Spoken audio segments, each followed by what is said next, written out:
أو حتى تدهور الصحة النفسية. أسئلة بتدور في بال كل واحد. أول حاجة بتبين على المريض لما يبدأ يستخدم. إيه سبب الإدمان من الناحية البيولوجية والنفسية؟ إزاي ممكن العيلة تتعامل؟ وإيه خطوات العلاج الفعالة؟ الإتجار بالمخدرات ده مشروع ربحي ضخم، وده بيجيب وراه عنف وفساد. في بلاد كتير اتعملت حملات لضبط المهربين، وفي نفس الوقت ظهر سؤال كبير: هل الحل قمعي ولا علاجي؟ الدول بتوازن بين الجزاءات وبرامج إعادة التأهيل، والنتيجة مش دايما سهلة. في أمل. علاج الإدمان ممكن ينجح. برامج طبية، علاج سلوكي، دعم اجتماعي، ومراكز تأهيل بتساعد الناس ترجع لحياتها.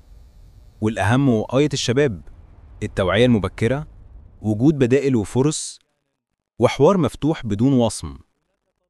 مهم نفهم إن